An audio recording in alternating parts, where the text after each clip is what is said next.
Eu quero agradecer a Deus mais uma oportunidade de estar louvando e bendizendo a Ele. Agradecer a Deus por me ter este privilégio de retornar a esta casa que tanto me abrigou e me sustentou por muito tempo. Deus é muito bom. Quero louvar a Deus pela vida da pastora Márcia. Obrigado por nos receber. Presbítero Igor, obrigado também, meu filho. Sempre bom revê-lo. Faz um tempo, eu acho que faz uns 10 anos, mas ver Cíntia faz uns 10 anos. Faz uns 10 anos, né? Faz uns 10 anos. O ministério que eu pastorei, que eu sou pastor presidente, já tem 6 anos. 6 anos. Faz quase 5 anos que fechou o do meu pai, então é isso aí. 10 anos. 10 anos que nós não se vê, mas eu quero louvar a Deus por retornar a essa casa. Estou muito feliz de estar aqui, onde Deus nos sustentou, nos direcionou, nos abrigou. Quando já não tinha mais perspectiva de vida, Deus sempre se manifestava neste lugar. Quão terrível é este lugar, se não a casa de Deus, né? Então estou muito feliz de estar aqui. Primeiramente também, agora eu quero pedir perdão pelo fato de eu chegar nesse horário. Nosso culto é pela manhã, das 9h30 às 11h30, das 9 às 11h30, porém hoje nós fizemos uma obra lá na igreja, tive que arrumar cano de 2 banheiros, então várias situações, os irmãos estão lá, trocando fachada, pintando, então eles ficaram, e eu vi, a esposa também era para vir, com meus filhos, hoje tem a Ana e o Arthur, a Ana de 10 anos, o Arthur de 8 anos, a família cresceu, né? E aí elas estão lá na obra, saindo daqui, vou voltar para lá, para terminar o que nós começamos. Mas feliz de estar aqui. Amém, irmãos? Amém. Queridos, quem achou capítulo de número 17, versículo de número 2 do livro de 1 Reis, diga amém. Amém. Escrito está, verso 2. Depois veio a ele a palavra do Senhor, dizendo, vou repetir, depois veio a ele a palavra do Senhor, dizendo, agora você vai no verso de número 8. Então veio a ele a palavra do Senhor, dizendo, então veio a ele a palavra do Senhor, dizendo, amém? Amém. Queridos, eu não quero me delongar, mas eu quero deixar a mensagem que Deus colocar no nosso coração. O capítulo 17 do primeiro livro dos reis de Israel é o capítulo onde Deus vai apresentar Elias. E Deus apresenta Elias em um cenário caótico, onde o tempo é de crise, de tempo caótico, de apostasia e declínio espiritual. A ponto que Deus vai colocar Elias em um cenário tão difícil que naquele tempo existia o Reino Norte. O Reino Norte foi o reino mais difícil sobre reis, porque se passaram 19 reis e todos começaram bem e todos caíram no meio do caminho. Olha que cenário que Deus está levantando Elias, em um tempo difícil, em um tempo caótico, aonde muita gente já está caindo. Deus está levantando um profeta. Olha o nome do profeta, Elias. Mas não só isso, quem está na época que Deus está levantando Elias para profetizar, quem é que está reinando? Quem é o rei da época? O nome dele se chama Acabe, perseguidor de profeta, perseguidor de crente. Olha o cenário de crise, cenário de apostasia, cenário onde o pior rei da época está no cenário. E aí quem é que Deus levanta? Elias. Se você conhece, e se não conhece é só um detalhe, nós não sabemos de fato de onde Elias veio. Na geografia bíblica, na arqueologia bíblica, de fato ninguém sabe qual é a cidade, qual é a casa, qual é o endereço de onde ele veio. A saber que o texto que nós lemos, o versículo de número 2, antecede o versículo 1, que fala sobre que Elias é um tibista, moradores de Gileade. Gileade não é uma localização certa, é uma redondeza total, aonde tem muitas casas. O que é que está acontecendo? Deus está levantando Elias de lugar nenhum, aonde ninguém sabe. Se alguém perguntar quem é o pai de Elias, ninguém sabe. Se alguém perguntar quem é a patente de Elias, também ninguém sabe. Da onde ele veio, ninguém sabe. Como ele veio, também ninguém sabe. E da onde, como ele chegou até aqui, também ninguém sabe. Uma coisa é certa que nós sabemos: quem o levantou foi o próprio Senhor. E quando Deus levanta, ninguém abate. Quando Deus levanta, ninguém barra. Quando Deus levanta, não tem quem vai falar, não vai falar, porque quem levantou foi o Senhor. Aqui está uma resposta para a nossa vida aqui nesta noite. Porque quando Deus quer levantar, independente do cenário, Ele levanta. Se estiver fechado, Ele abre. Se estiver escasso, Ele coloca coisas para acabar a escassez. Deus é especialista em trabalhar em cenários dificultosos. É por isso que Deus levanta Elias em um tempo de crise. Porque no tempo de crise, Deus se manifesta para mostrar que o poder dele é tão grande e ilimitado, a ponto de quem acha que você vai precisar bater na porta A, na porta B, na porta C, ligar, fazer ligação, o próprio Deus se manifesta hoje para nós e diz: você não vai precisar. Eu mesmo tenho o poder de se manifestar dentro desse cenário.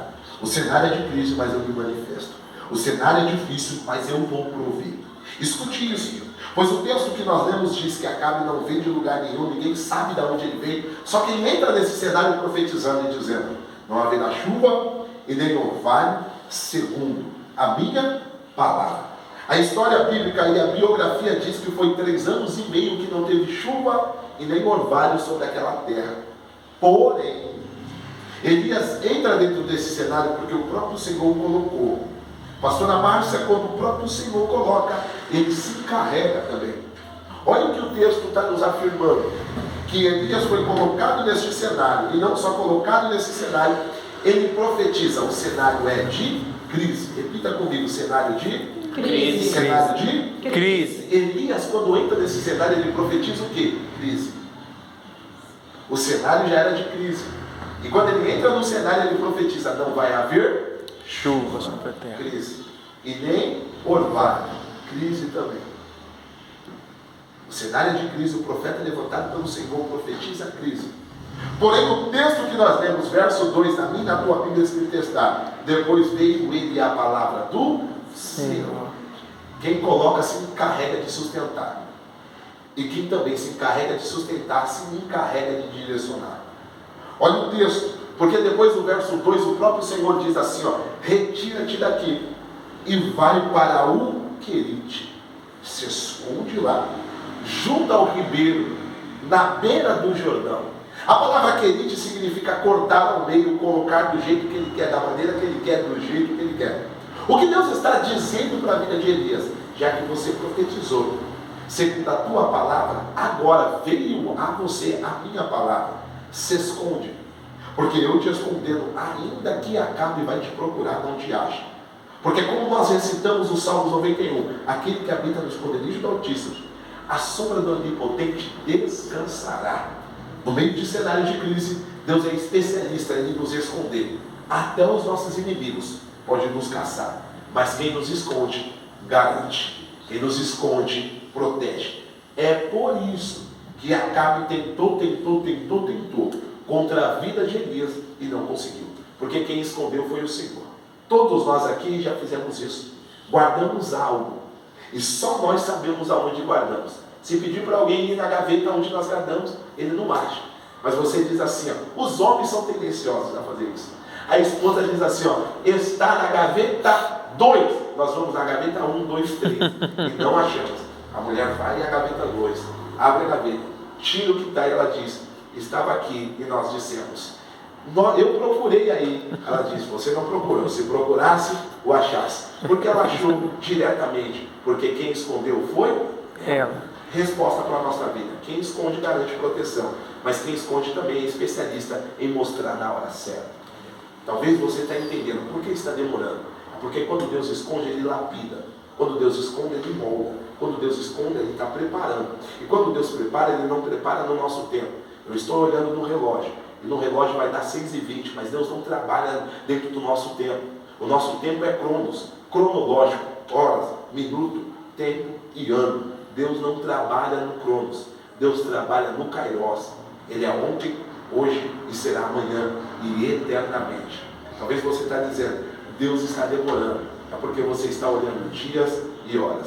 E Deus lá de cima está dizendo: eu não trabalho no seu tempo, eu trabalho no meu tempo. É por isso que está demorando, porque eu estou te ajustando, eu estou te lapidando, estou te virando para o Querite. Escute isso. Por favor, mais 10 minutos e eu já termino a mensagem dessa introdução. Quando Deus leva Elias para o Querite, lá no Querite, ele vai ser sustentado com pão e carne. Pão e carne. Repita comigo. Pão e carne. Carne. Pão Pão e e carne. carne. Pão e carne. Por que ele vai ser sustentado com pão e carne? Porque o que é que Elias profetizou? Que não teria chuva. Não teria chuva. Não teria Chuva. Então, quando ele profetiza que não vai ter chuva, Deus agora leva ele para o Querite. Beira do Querite é o Jordão, o rio. Ele está sendo sustentado de dia e de noite. Quem é que vai levar comida para ele? É os corvos. Os corvos voam. E quando os corvos voam, eles têm todo o direito de ir para qualquer outro lugar. Quem é que segura corvo? Quem é que segura passarinho? Quem é que segura pombo? Ninguém segura, só se tiver numa gaiola. Mas se tiver de ar livre, ninguém segura. Então os corvos pegavam a carne, saía da onde estava e ia diretamente para o Querite. Isso daqui é uma incógnita e é um paradoxo para a nossa mente. Se o corvo, que é o corvo, poderia ir para qualquer lugar, porque ele nunca perdeu o caminho do Querite? É uma pergunta para nós pensarmos. Ele poderia pegar e não voltar, mas o texto nos afirma que de dia e de noite e de dia, os corvos levavam pão e carne. Por que é que os corvos não estão se desviando do caminho, se eles têm total liberdade para desviar? Por que é que os corvos chegavam todas as vezes, de manhã e à noite? Porque quem está no Querite não é qualquer pessoa, é Elias. Por que que Elias está lá? Porque Elias não foi para o Querite porque ele quis. Ele foi para o Querite porque veio a palavra do Senhor. Veio a palavra do Senhor. Todas as vezes que eu estou debaixo do direcionamento de Deus, Ele sustenta e direciona para quem vai nos sustentar. Pergunta de novo: por que é que os corvos não mudaram a rota? Porque quem me levou para o Querite foi o Senhor. Então quem vai me sustentar no Querite é o Senhor. Então aprenda isso. Para de ficar esperando por alguém. Porque quem te coloca no Querite é o mesmo que te sustenta. E quem te sustenta não vai deixar você morrer no Querite. Amém, Deus. Por que você está preocupado?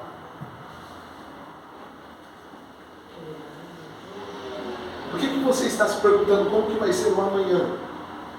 Se quem que te colocou lá vai te sustentar. Mas escute isso. Mais 7 minutos. Olha o que está acontecendo. Só que o verso 7 nos afirma que passados dias o rio se secou. Por que se secou? Porque quem profetizou que não teria chuva? Elias. Entenda que Elias entrou num cenário de crise. Ele profetizou crise. Só que Deus não ausentou ele da crise. Só que Deus sustentou ele na crise. Está preocupado por quê? Ele entra no cenário de crise, é sustentado na crise, e agora quem vai tirar ele da crise é o próprio que o colocou. Olha o verso 8 que nós lemos. Então veio a ele a palavra do Senhor, dizendo: levanta-te. A mesma palavra que colocou ele no Querite foi a mesma palavra que o tirou do Querite. Por que é que você está achando que Deus te abandonou? Por que é que você está pensando que Deus não pode fazer? Cenários de crise, Igor. Deus é especialista em tratar conosco. E aí entra uma resposta para a nossa vida nesse domingo. Deus trabalha em você, por você e através de você. Quem te coloca no Querite é o Senhor. Quem vai te sustentar no Querite é o Senhor. E quem é que vai tirar você do Querite é o Senhor. Quando o próprio Senhor o leva para o Querite, Ele manda os corvos para levar pão e carne. Só que agora o Senhor está tirando ele do Querite e está levando ele para Sarepta. Lá em Sarepta tem uma viúva que está pegando o graveto, vai fazer uma comida, e depois dessa comida vai comer e vai morrer, ela e o filho. O profeta Elias chega em Sarepta. Quando chega em Sarepta, ele diz assim: ó, faz primeiro para mim. A mulher olha e diz assim: eu estou numa crise tão brava que eu vou comer, eu vou morrer. Elias responde para ela: quem profetizou esta crise foi eu, e quem chegou na tua casa foi aquele que me sustentou. Então escute isso. Se eu que profetizei fui sustentado na crise, imagine você que abriu a porta para quem Deus enviou para trazer sustento. Talvez você está se perguntando, dizendo, por que o pastor fala que da panela não se acabará e o azeite da botija não faltará? É dentro desse cenário. O capítulo de número 17, verso 14. Porque assim diz o Senhor Deus de Israel: a farinha da panela não se acabar e o azeite da botija não faltar. É um cenário de crise. E Deus está dizendo: eu sustento e mando provisão. O problema é que nós só damos glória quando o cenário está bom. Deus está dizendo: dá para dar glória quando o cenário está em crise? Deus. Pode se pensar isso aqui? Agora preste pasme para nós entendermos o que Deus quer falar conosco. Deus coloca Elias, tira Elias do Querite, sustenta ele no Querite. Quando leva para Sarepta, o cenário mudou, não mudou? Do rio, agora está na casa. Do rio para a casa da viúva. Quando chega na casa da viúva, ele diz assim, dá um pouco de água. Mas quem é que profetizou que não teria água? Ele está profetizando, dizendo que não vai ter água, mas agora ele está pedindo que profetizou. A mulher vai dar um copo d'água para ele. Só que agora ele não vai comer pão e carne. Agora a mulher vai preparar um bolo para ele. Preste atenção nisso, porque o cenário mudou, mas o Deus não muda. Cenários mudam, mas o Deus que nós servimos não muda. Poderia ele prometer e não cumprir? Poderia ele falar e não fazer? O cenário mudou. Aconteceu de mudança, porém o Deus continua sendo o mesmo. Lá no Querite, ele sustentou com corvos, mas lá em Sarepta, ele vai sustentar com uma viúva. Uma resposta para a tua alma. O cenário vai mudar, porém ainda quem sustenta é Deus. Amém, Deus. Dentro deste isto, esta mulher faz o bolo para ele. Ele toma um copo d'água. Ele olha no olho dessa mulher e diz: assim diz o Senhor, a farinha da panela não acabará. A farinha da panela Não acabará. A farinha da panela Não acabará. Por que é que no cenário de crise eu estou escutando o não de Deus? Vou repetir isso aqui. Como num cenário de crise eu estou escutando o que Deus está dizendo? Não. Porque nós somos tendenciosos, pastora Márcia, a ouvir nos cenários de crise, querer ouvir sim, que vai dar certo, que Deus vai abrir, e Deus nos trouxe aqui nesta noite para dizer não. Não. Tem coragem de dar glória no não? Amém, Deus. Tem coragem de sapatear no não? Tem coragem de adorar a Deus no não? Na mesma intensidade que quando ele falava vai abrir, vai acontecer, vai sim, Deus nos trouxe aqui para dizer, me glorifica no não. Porque o meu não também é resposta. A farinha da panela Não acabará. não se acaba. O que ele está dizendo? Se você me receber o não no presente, o teu futuro eu decido. A farinha da panela não se acabará, mas o azeite não faltará. Quando nós ouvimos o primeiro não, é tendencioso a nós falar assim, já ouvi o primeiro não, Deus na próxima vai falar sim. Mas o texto diz, a farinha da panela não se acabará e o azeite da botija não faltará. O que Deus está dizendo? Eu respondo 2 vezes não para você entender que no meu não eu te sustento e no meu não eu trago provisão. Amém. Você morreu até agora? Deus não sustentou? Deus não vem sustentando? Quando você pensa que vai acabar, ele diz, não é para ir para aquela porta. Não liga, não peça, porque dentro do meu não, você me glorifica, eu trago provisão e multiplicação. E se eu te falar que Deus te trouxe aqui para dizer, amanhã você deveria assinar um papel e Deus está dizendo não? E se eu te falar que nessa semana alguém vai te ligar e vai dizer, eu tenho uma proposta, Deus está dizendo não? Porque o que eu tenho para você não vai vir na mão dos homens, vai vir de provisão. Vamos dar glória no não, gente. Está entendendo o que Deus está dizendo para nós aqui? O não de Deus também é a resposta. O não de Deus traz provisão. E o não de Deus também traz multiplicar. Agora pasme se você quiser. Se você quiser abrir a sua Bíblia, capítulo 17, verso de número 15, olha o que está escrito. E ela foi e fez conforme a palavra de Elias, e assim comeu ela e ele e a sua casa por quantos dias? Muitos dias. Quantos dias? Muitos dias. Quantos dias? Muitos dias. Então, presta atenção nisso daqui. Se eu fazer assim, você sabe quanto que é? Se eu fazer assim, se eu fazer assim, e assim, e assim, até aqui você entende que é numeral 5. Só que o texto diz que ela foi e fez conforme a palavra de Elias, e comeu ela, ele e o seu filho por quantos dias? Por 5. Por quantos dias? Muitos. Alguém sabe me dizer quantos dias são? Porque no não de Deus não tem prazo de validade. Aí depende de nós hoje. Glorifica ou não, não? Porque no não de Deus, Ele traz multiplicação e provisão. Eu não sei de onde vem, mas vem. Eu não sei como chega, mas chega. Eu não sei como aconteceu, mas aconteceu.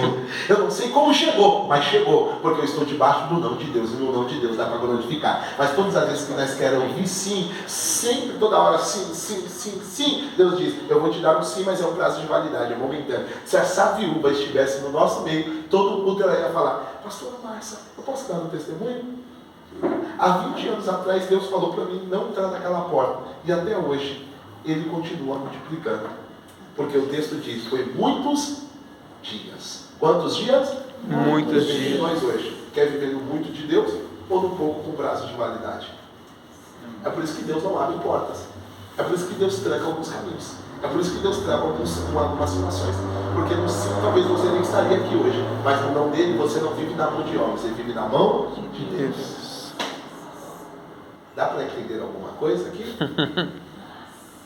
Dá para compreender que você não precisa de A e de B, só precisa dele? Dá para você compreender por isso que aquela porta não abriu, por isso que o caminho se fechou? Mas deu certo para minha prima. A prima não é você. Mas deu certo para o tio não é você. Mas deu certo para o amigo não é você. Você eu te levo para o querido, te lapido, te sustento, envio corvos, envio pão e carne. E quando eu permitir, no meu tempo, no tempo oportuno, na minha hora, do jeito que eu quero, eu te tiro, te levo para Sarepta. E lá em Sarepta você não vai ouvir sim. Você vai ouvir? Não. Porque no meu não, eu multiplico e mando provisão. Está entendendo isso aqui hoje? Essa semana Deus vai tratar com a nossa alma para nos dar direcionamento dentro de Sarepta. Porque dentro de Sarepta tem multiplicação e provisão da parte do Senhor. Até aqui todo mundo diga amém. Amém. Agora escute isso, nós lemos 2 textos que diz, e veio a palavra do Senhor dizendo, verso de número 8, então veio a palavra do Senhor dizendo, tudo começou debaixo da palavra e tudo terminou debaixo da palavra. Por que é que você quer começar sem direcionamento? Porque nós somos tendenciosos a querer fazer tudo porque está dando certo para alguém. Aonde fica a palavra do Senhor? Cadê a determinação de Deus? Se é para ir ou se não é para ir? Se é para tocar ou se não é para tocar? Se é para fazer ou se não é para fazer? Elias entrou no Querite porque veio a palavra do Senhor. Por mais que ele entrou no Querite, era um cenário de crise, Deus sustentou. Porque quem é obediente debaixo da palavra, Deus sustenta. Se estiver debaixo da palavra do Senhor, se estiver debaixo do relacionamento dele, fica tranquilo. O cenário é de crise, mas ele sustenta. Quando ele tira ele diz, eu vou te tirar debaixo da minha palavra. E quando ele vai multiplicar também, ele diz, porque assim diz o Deus de Deus nos trouxe uma noite nessa para nos informar. Quer que as coisas aconteçam no direcionamento dele? Deixa ele dar o direcionamento, deixa ele falar, e você vai estar sensível para ouvir o que ele tem para a nossa vida. Termino dentro desta mensagem dizendo, alguém sabe da história de Abraão? Capítulo 12 do livro de Gênesis. Abraão sai do meio da sua terra, no meio da sua parentela, e vai para uma terra que eu vou mostrar. O que o texto está dizendo? Abraão saiu do meio da terra, no meio da parentela, da casa dos pais, e foi para uma terra que eu lhe mostrar. E Abraão só está saindo porque está debaixo de uma palavra. Aos Hebreus, capítulo de número 11, versos 6, 7 e 8, diz que Abraão sai sem saber para onde ia. Ele não sabia para onde ia, mas ele saiu. Por que ele saiu? Porque ele estava debaixo de uma palavra. O que eu estou querendo dizer para nós aqui nesta noite que Deus está falando? Se é para fazer, vai fazer debaixo da minha palavra. Se for para ir, vai ir debaixo da minha palavra. Se for para ficar, vai ficar debaixo da minha palavra. Se for para fazer qualquer coisa, vai ser debaixo da minha palavra. Porque debaixo da minha palavra eu sustento, debaixo da minha palavra eu levanto, debaixo da minha palavra eu direciono, debaixo da minha palavra eu dou cobertura e debaixo da minha palavra eu protejo. Amém. Quem recebe esta palavra, aplauda ao Senhor.